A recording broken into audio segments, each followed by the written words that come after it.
नमस्कार, स्वागत है आपका हमारे चैनल पे। हम देखते हैं उत्तर प्रदेश की जो राजनीति जो पिछले हफ्ते से गरमा रही है और जो हाथरस जो कांड है उसको किस तरह से जो है जाति हिंसा का स्वरूप देने के लिए बड़ी जो है साजिश रची गई। इस साजिश के अंतर्गत वहाँ पर जो भीम आर्मी से लेकर तमाम जाति दंगे भड़काने के लिए फॉरेन फंडिंग से लेकर के और तमाम हथकंडे अपनाए गए। पीएफआई का भी नाम आया। जो एसआईटी जो गठित की गई है उस दंगों के जांच के लिए, तो उसमें एसआईटी को एक बहुत बड़ा खुलासा हुआ कि उस परिवार के वो लड़की के परिवार में एक नकली रिश्तेदार बन करके एक महिला थी जिसने हमेशा घूंघट ओढ़ा हुआ था और वो घूंघट वाली भाभी के नाम से जो है तमाम जो एसआईटी पुलिस और तमाम प्रशासनिक अधिकारियों को जो है जवाब देती थी। तो अब ये एसआईटी का सिर दर्द इस बात का है कि अब उनको एसआईटी को पता लग रहा है कि इसमें एक जो है नक्सल कनेक्शन भी है इस मामले में, जो ये जाति दंगा भड़काने के लिए। हमारे दर्शक जानना चाहते हैं कि ये जो घूंघट वाली भाभी का क्या संबंध है परिवार से। तो हमारे साथ जुड़ रहे हैं पवन त्यागी जी, जो राजनीतिक विश्लेषक हैं और उत्तर प्रदेश की राजनीति को अच्छी तरह से जानते हैं और हाथरस मामले पर जो है उनका विशेष अध्ययन है। सर, आपका बहुत बहुत स्वागत है हमारे चैनल पे।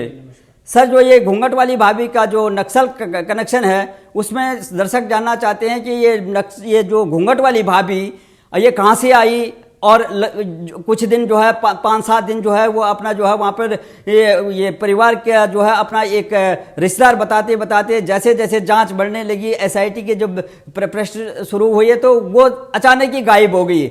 अब उसका पता ही नहीं लग रहा और एसआईटी जो है उसका जल्दी से जल्द अभी खुलासा करने वाली है। तो हमारे दर्शक जानना चाहते हैं कि वो घूंघट वाली भाभी का क्या रहस्य है। सर प्लीज बताइएगा। देखिए, पहले दिन से ही जब ये घटना घटी है मुझे पत्रकारों की बुद्धि पर भी ये तरस आता है कि किस तरह की पत्रकारिता आज हो गई है।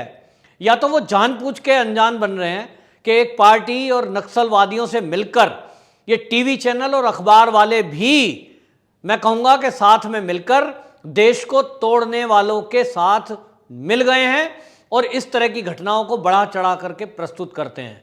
किसी पत्रकार, किसी चैनल, किसी अखबार ने ये जानने की कोशिश नहीं करी कि घटना की सच्चाई क्या है। मेरे एक मित्र हैं जो कि ये प्राइवेट एक एजेंसी चलाते हैं, जासूसी की डिटेक्टिव एजेंसी। उन्होंने इस घटना के खुलासे के 2 दिन बाद ही मुझे पूरे तथ्यों के साथ एक मैसेज भेजा था। उसमें उन्होंने बोल दिया था कि ये और कहीं नहीं, ऑनर किलिंग का मामला है। लड़की के ही भाई ने, जिसका नाम संदीप है, उसी ने इस लड़की को मारा है। आपसी संबंध लड़के से जो थे ठाकुर परिवार से, वो उसको पसंद नहीं थे। उसको SC/ST एक्ट में पिछले दिनों जेल में भी कराया था। जब ये उसने लिखा था मैंने स्पेशली पूछा कि आपके पास तथ्य क्या था। उन्होंने पूरे प्रूफ वीडियो समेत दिए थे और उन्होंने कहा था मैं दावा करता हूं कि ये जो है लड़की के ही भाई ने इस लड़की को मारा है। एक साधारण सा डिटेक्टिव इस बात को पता लगा सकता है जो गाजियाबाद में बैठा है और गया और लोगों से मिला, गांव वालों से, और मौका मुआयना किया और पता लगा लिया। तो अब क्या हमारे देश की जो उत्तर प्रदेश की पुलिस इस बात की जांच का खुलासा नहीं कर सकती थी? फट से 2 दिन बाद किया। उन्होंने फोरेंसिक रिपोर्ट का इंतजार किया और फोरेंसिक रिपोर्ट के बाद उत्तर प्रदेश के डीजीपी खुद बोल रहे हैं कि रेप नहीं हुआ। लेकिन इस बात को बोलने के बाद भी लगातार हमारे यहाँ मीडिया वालों ने, जिसमें आज तक AVP, NDTV और यहाँ तक कि GV, इंडिया टीवी भी, ये सारे चैनल लग गए।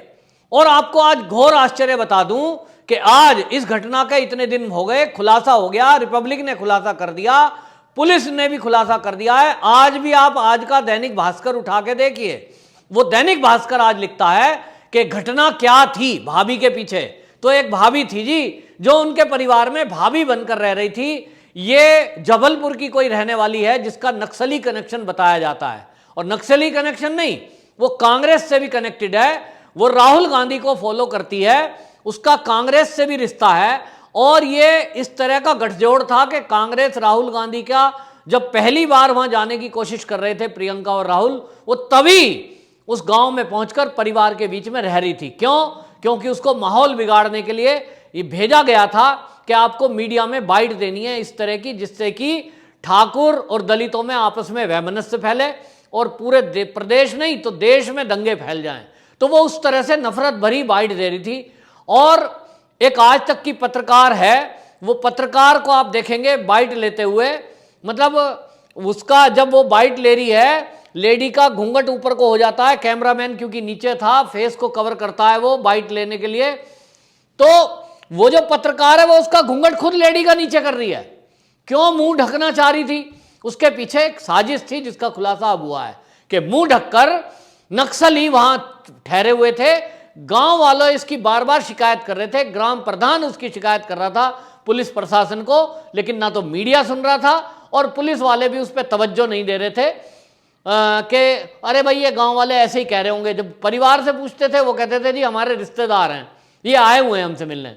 लेकिन जब योगी जी ने उसकी गहन जांच की, सीसीटीवी कैमरे वहां लगा दिए, तभी वो लोग जो फालतू के रुके हुए थे ना नक्सली, वो निकल निकल के वहां से भागने लगे। अब खुलासा हो रहा है कि इसी तरह कई रिश्तेदार बनकर वहां नक्सली आए हुए थे। अब नक्सली क्यों आए थे? एक तो एजेंडा सेट करना उनका काम है, क्योंकि पत्रकारों को वो मैनेज करने के लिए आए हुए थे। नंबर 2, हथियार लेकर के किस तरह से दंगा करना, इसमें वो निपुण थे।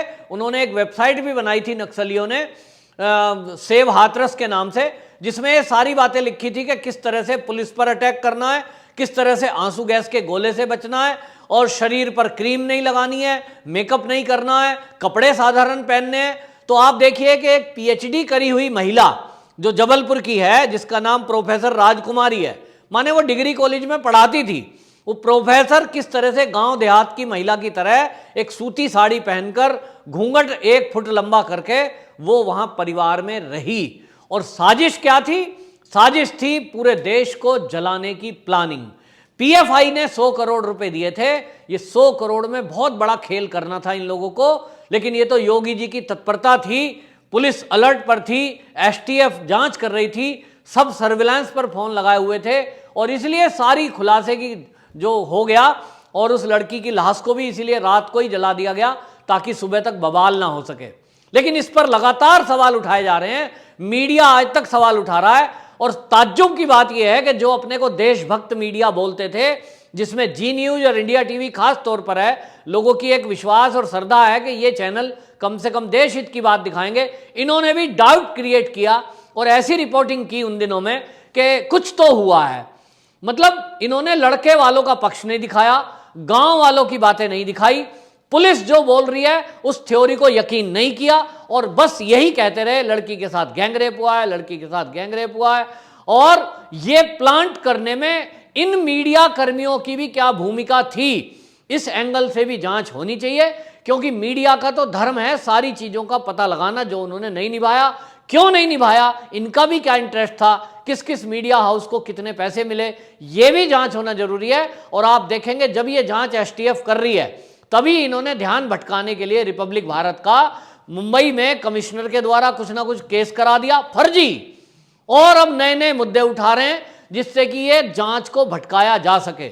और आपको बताऊं, इसी बीच में एक सीआईएसएफ को इनपुट मिला है कि योगी जी के ऊपर आतंकवादी हमला हो सकता है, उनकी सुरक्षा को रिव्यू किया जा रहा है। आखिरकार योगी जी ही क्यों टारगेट किए जा रहे हैं, इसके पीछे आपको कारण समझना पड़ेगा। क्योंकि योगी जी एक संत हैं, गेरवा वस्त्र धारण करते हैं, ये कांग्रेस और कम्युनिस्टों की परेशानी का कारण है। क्योंकि कांग्रेस, हमने देखा है देश की आजादी से लेकर अब तक की हिस्ट्री देख लो, कम्युनिस्टों की हिस्ट्री देख लो, ये इस देश में भगवे से नफरत करते हैं, और ये दोनों मिल गए हैं। इन्हीं का एक तीसरा हाथ है जो भीम आर्मी नाम रख लिया है जिसने, वो भीम आर्मी की भी फंडिंग, मैं कह रहा हूं कि उसकी जांच कर लो तो आपको पता लगेगा कि कहीं ना कहीं विदेशों से उसकी फंडिंग है। किस तरह से उसका आईटी सेल काम कर रहा है कि वो देश में एक ऐसा माहौल बनाने की कोशिश कर रहा है। आप देखिए, दलितों की राजनीति तो बहन मायावती ने भी की है। वो हमेशा जब भी उत्तर प्रदेश में शासन उन्होंने किया है, दलितों के खिलाफ जो भी अत्याचार हुए हैं उस पर सख्त से सख्त एक्शन लिया गया है। लेकिन बहन मायावती कभी भी इस तरह की बात कोई नहीं करती हैं जिससे देश टूटता हो, जिससे लोग जातिगत विद्वेष फैलता हो, लोग आपस में नफरत करते हो, वैमनस्य फैलता हो। राजनीतिक दल हैं, लेकिन ये जो वामपंथी दल हैं और कांग्रेस है, इनको बसपा की ये राजनीति सूट नहीं कर रही, क्योंकि इनको तो देश तोड़ना है, इनको तो गजवाए हिंद वालों का साथ देना है। और इसलिए कांग्रेस और वामपंथी दल मिलकर इस समय आप देखेंगे, बसपा को लोग कह रहे थे कि बहन जी ने इस पे बयान नहीं दिया हाथरस घटना पर। भाई बहन जी एक पढ़ी लिखी महिला हैं और वो मुख्यमंत्री रह चुकी हैं, तो वो जानती हैं कि किसी मुद्दे पर बयान कितना देना है। और फिर जब पुलिस बोल रही है, फोरेंसिक एक्सपर्ट बोल रहे हैं कि रेप नहीं हुआ और डाउटफुल पहले दिन से है, बहन जी का जो कैडर है, वो काडर जो बहन जी का है, उनका आज ब्लॉक स्तर तक उन्होंने अपना स्ट्रक्चर ऐसा बनाया है कि उनका प्रदेश कार्यकारिणी का अध्यक्ष, फिर जिले का अध्यक्ष, फिर नीचे ब्लॉक का अध्यक्ष और गांव स्तर तक उनके कार्यकर्ता बैठे हैं। तो उनको घर लखनऊ बैठे ही सारी जानकारी पहले ही दिन मिल गई थी कि इस घटना में क्या हो सकता है। और इसलिए मायावती जी का स्टेटमेंट कोई भी आपने इधर उधर नहीं देखा होगा, वो बहुत संभल कर बोली। यही परेशानी इन लिबरल को है कि भाई ये जो बहन मायावती है, ये तो दलितों के नाम पर राजनीति तो कर रही है, लेकिन गजवाए हिंद बनाने के लिए और देश के टुकड़े टुकड़े करने के लिए तुम्हारा साथ नहीं देंगी। ऐसी किसी भी उन्होंने बिल का विरोध नहीं किया, केंद्र का भी, जो देश हित के बिल थे, और मोदी सरकार का साथ उन्होंने दिया। कांग्रेस इसी बात से मायावती से भी चिढ़ गई कि ये मायावती हमारा साथ क्यों नहीं दे रही। अभी तक तो मायावती जी को सीबीआई के नकली केस लगाकर वो ब्लैकमेल करते थे, अब मायावती जब से मोदी सरकार आई है तो वो ब्लैकमेलिंग में नहीं आ रही है। शायद मोदी जी ने कह दिया होगा कि चिंता ना करो बहन, तुम्हारे साथ अन्याय नहीं होगा, अगर आपकी गलती नहीं है तो कोई झूठे केस में नहीं फंसा सकता, और इसलिए मायावती अब ब्लैकमेलिंग में नहीं आती है। ये कांग्रेस की एक प्रॉब्लम है कि वो अब ये चाहती है कि दलितों को किस तरह से बाकी जातियों में लड़ाया जाए, जातिगत विद्वेष फैला के जहर घोला जाए भारत की फिजा में, जिससे कि लोग आपस में लड़ें। और इसीलिए आप देखिए वो सिलेक्टिव राजनीति करती है। जहां मुसलमान कोई अपराधी होता है वहां कांग्रेस नहीं जाएगी, वहां लिबरल नहीं जाएंगे, वहां उनका बिकाऊ मीडिया भी नहीं जाएगा।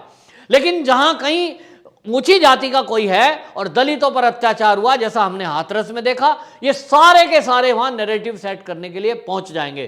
तो एक भयंकर षड्यंत्र ये हो रहा है। अब आगे से ये ध्यान रखना पड़ेगा सरकारों को, केंद्र सरकार को भी, और जहां जहां बीजेपी की गवर्नमेंट है, कि वहां ये इसी तरह की घटनाएं करेंगे। हमने देखा हरियाणा में भी पिछले दिनों एक व्यक्ति ने इंश्योरेंस लेने के लिए अपनी कार में आग लगा दी और फर्जी बात फैलाई, तो कांग्रेसी वहां भी जाकर वो सांत्वना दे आए बिना जांच करे कि भाई पुलिस की जांच तो आने दो, पता तो चलने दो उसमें नरकंकाल मिला कि नहीं मिला, कोई मरा भी है कि नहीं मिला। लेकिन ये श्रद्धांजलि सभा कर आए। मतलब कांग्रेस ने तय कर रखा है वामपंथी दलों से मिलकर, भीम आर्मी इसमें मिली हुई है कि जहां भी कहीं दलित नाम कहीं आ जाए और बीजेपी गवर्नमेंट हो और ऊंची जाति का वहां व्यक्ति हो दोषी, आरोपी, जिस पे आरोप लगाया गया हो, वहां ये ड्रामा जरूर करेंगे ताकि इस देश को जलाया जा सके। तो ये घूंघट पहन लेंगे, ये नाटक कर देंगे, ये किसान बन जाएंगे। ये किसान भी बन जाते हैं, फटा हुआ कुर्ता पहन लेंगे। राहुल गांधी ने भी ये काम किया, गरीब बन गया, वो फटा हुआ जेब दिखा रहा था। तो ये सब ड्रामा करने में माहिर हैं। इनके ड्रामे, ये भगवान की, ईश्वर की कृपा है कि योगी जी उत्तर प्रदेश के मुख्यमंत्री हैं, वहाँ की पुलिस बहुत बढ़िया काम कर रही है, जिन्होंने ये तुरंत खुलासा किया और इनकी चाल को नाकाम कर दिया। बहुत अच्छी बात बताई आपने कि उत्तर प्रदेश में जो बहन जी का जो ये राज था, बहन जी की जो सरकार थी बहुजन समाज पार्टी की, बहुत अच्छा संतुलित जो है कैबिनेट होता था इनका, और कभी भी इस तरह के जो है ना ये इस तरह की जो है फूट डालो और राज करो वाली स्थिति कभी नहीं आई। उनका सख्त प्रशासन होता था और लोग खुश थे उनकी जो है प्रशासन से। तो जिस तरह से आज जो ये विपक्षी पार्टियां, जिनको अभी विपक्ष में रहना ये पच नहीं रहा है, और वो इस तरह फूट डालो राज करो की ये गतिविधियां जो चला रहे हैं, वो देश हित में ठीक नहीं है और हमारी जो है सामाजिक समरसता के लिए सबसे बड़ा खतरा है। तो ये बात आपने बहुत अच्छी तरह से बताई कि किस तरह से जो है ये कांग्रेस जो है विपक्ष में रहना, या विपक्ष में है ही नहीं, लेकिन इनको पच नहीं रहा। बहन मायावती, ठीक है, सरकारें आते हैं जाते हैं, लेकिन मायावती अभी सरकार में नहीं है, लेकिन इस तरह से किसी भी षड्यंत्र में नहीं आ रही है। आपने बहुत अच्छी तरह से हमारे दर्शकों को बताने की कोशिश की। बहुत बहुत धन्यवाद आपका। जय हो।